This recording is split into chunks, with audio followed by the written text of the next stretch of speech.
В эфире программа «Новости». Расскажем о главных событиях к этому часу. В студии ведущий Василий Радченко. Здравствуйте. Факт обнаружения младенца в мусорном контейнере в Якутске проверяет прокуратура города. Один летальный исход вследствие заражения коронавирусом зафиксирован в регионе за минувшие сутки. В одном из сюжетов расскажем о трудовой династии, общий трудовой стаж, который составил уже более века.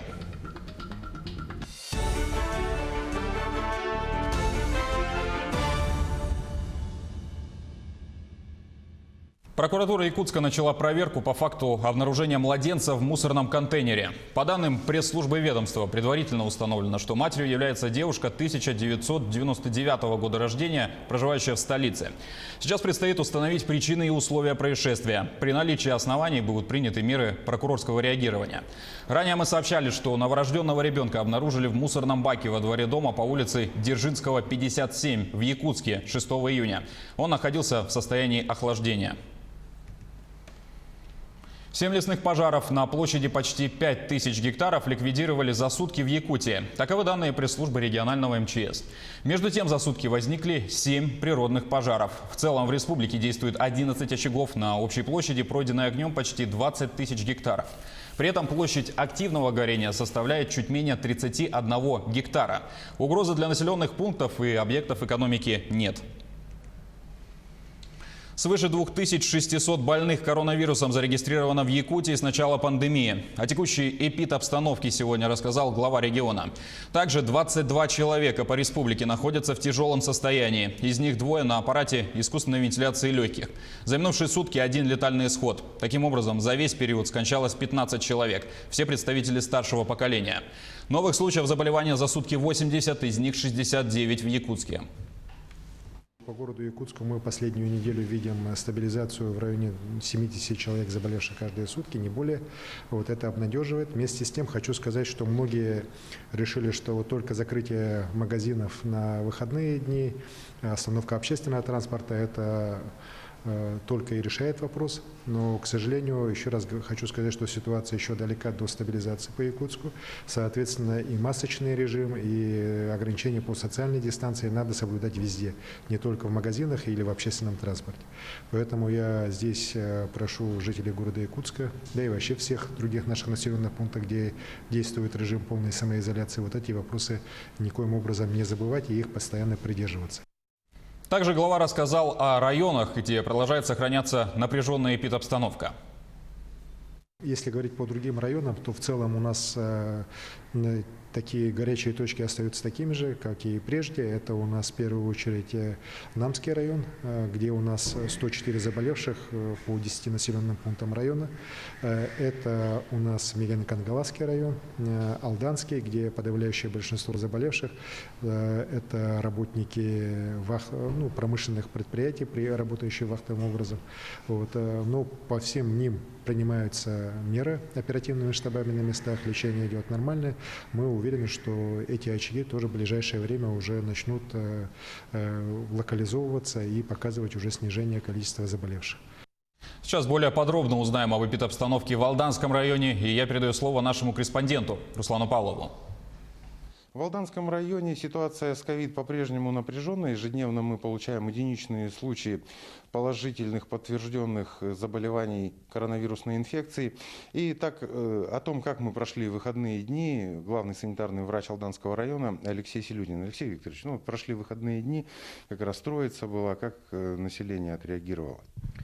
На сегодняшний день с момента начала регистрации заболеваемости зарегистрировано 121 случай ковида. За прошедшие выходные прирост составил 7 человек. Это жители поселка Нижний Куранах и жители города Томот. Остальные – это заболеваемость, которая регистрируется в провизорном отделении, либо в инфекционном отделении подтверждается. На сегодняшний день на участке золотодобывающего предприятия организовано лечение бессимптомных и легких форм силами и средствами Алданской центральной районной больницы. по поведению населения на праздники, старались регулировать посещение кладбищ, соблюдали масочный режим, соответственно, соблюдали социальную дистанцию без особых нареканий к жителям. Единственный минус – это очень много людей решило посетить речку, организовать отдых на реке. Вот эти случаи проявления в Куранахе и в Тамоте, не будет ли увеличений? Все контактные установлены и изолированы. На сегодняшний день производится лечение легких бесконтактных форм на дому с соблюдением режима изоляции, выдачей всех сопроводительных документов, необходимых от Роспотребнадзора, от медицины. Соответственно, ситуация управляемая, подконтрольная, опасения вызывают только вновь прибывающие люди для работы на вахтовых поселках. Ну, вот люди, которые прибывают из мест отпуска, отъезжали, которые много обращений в Роспотребнадзор, что вот мы приехали и на самоизоляции находимся. На сегодняшний день 74 человека находятся под медицинским наблюдением. Все они приехали из иных регионов Российской Федерации. Все они получили предписание на прохождение самоизоляции. Их режим самоизоляции контролируется работниками МВД и, соответственно, организовано медицинское наблюдение. При необходимости отбираются пробы для проведения исследований. Ну, такая ситуация у нас на сегодня. Мы следим за ее развитием. Власти Якутии к середине июня намерены обучить 9 тысяч медработников лечению коронавируса. В регионе уже проходят обучение 5,5 тысяч человек. Свыше 3 тысяч специалистов получили удостоверение о повышении квалификации. Об этом ТАСС сообщил министр образования и науки республики Михаил Сивцев. Обучение проходит в Якутском, Алданском и Нерюнгринском медицинских колледжах, а также в Жатайском техникуме. Его программы и методики размещены на цифровых платформах организаций. День социального работника в Якутии пройдет в онлайн-режиме. Согласно плану мероприятий, сегодня, 8 июня, запланировано торжественное совещание в режиме видеоконференц-связи. Лучшие соцработники получат государственные награды. Также состоится торжественное онлайн-мероприятие Республиканского комплексного центра социального обслуживания. В преддверии же праздника медработники приняли участие во всенародной премии «Гордость Якутии». На наших телеканалах в передаче «Актуальный разговор» министр труда Якутии Елена Волкова рассказала о социальном обслуживании в республике в период пандемии. Запись можно посмотреть в Инстаграм и на официальной странице министерства. Трудовая семейная династия – это гордость любого производства. Целые семьи остаются верны одной профессии на протяжении не одного десятка лет. Герой нашего следующего сюжета Максим из трудовой династии Кузьминых. Общий трудовой стаж, который насчитывает более 100 лет. Алло. Евгений Маркович, Да-да. зайдите ко мне, переговорим. Команде начальника Айхальского наладочного управления позавидовать может любой. В подчинении у Максима Кузьмина 136 человек. Поручения выполняет беспрекословно. Мужчина в управлении «Алмаз-автоматики» трудится с начала его основания, почти 3 десятка лет. В качестве начальника 8. Сменил отца, когда тот ушел на пенсию. Здесь же работала и мама. На их примере также закончил институт и пришел на работу в Айхальский, тогда еще участок монтажно-наладочный. У меня были хорошие наставники, мама очень грамотный инженер-наладчик. На предприятии налаживают автоматизированные системы управления, обслуживают объекты ПТВС, рудника Айхал, карьеров «Заря» и «Комсомольский». Под контролем Айхальского наладочного управления и рудник «Удачный», и 3 лаборатории. Метрологи проверяют в них измерительные приборы. Приходу начальника сотрудницы даже рады, любят и уважают его за многолетний труд и доброту. Максим Ильич замечательный начальник, с ним комфортно работать. С каким бы вопросом мы ни обратились к нему, он всегда помогает. Вот, поэтому замечательный у нас начальник, хороший. В другой лаборатории электрослесарем трудится супруга Максима Кузьмина. Людмила испытывает средства индивидуальной защиты, которые надевают электрики при работе с оборудованием. На работе с мужем общается строго по имени-отчеству. Дома называет Макс. Говорит, субординацию нужно соблюдать. Работа нравится.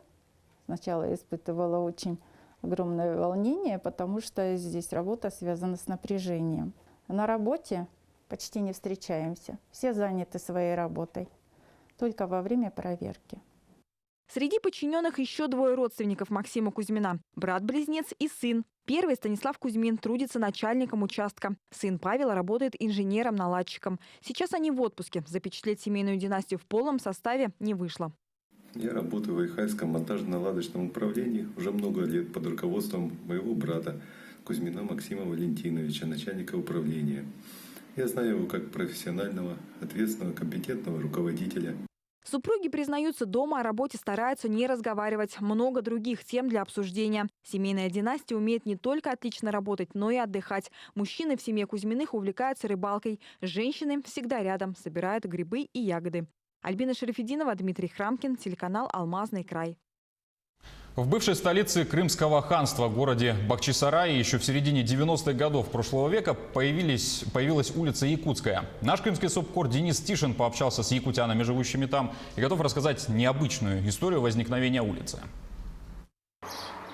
Улица Якутская в Бахчисарае внешне тихая и неприметная. Когда-то в 90-е годы здесь только начиналось строительство. А сегодня на улице расположены уже десятки современных добротных домов. Но как вообще в маленьком татарском городке Бахчисарае могла появиться улица с таким названием? Как Северная Якутия связана с бывшей столицей Крымского ханства? С этими вопросами мы сначала обратились в Бахчисарайский историко-культурный музей-заповедник, но там нам ничем не смогли помочь. Но ответы все же удалось получить в Институте развития Бахчисарая. Предприятия с Якутии с сотрудничеством с горосполкомом выделяли земли для строительства домов для своих сотрудников и переселения согласно договоренности. И согласно архивным данным, 16 февраля 1995 года произошло переименование этой улицы в Якутскую.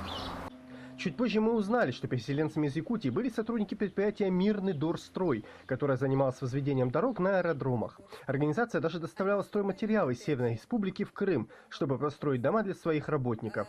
Нам удалось разыскать и якутян, проживающих на улице Якутской. Они охотно поделились своими историями переезда.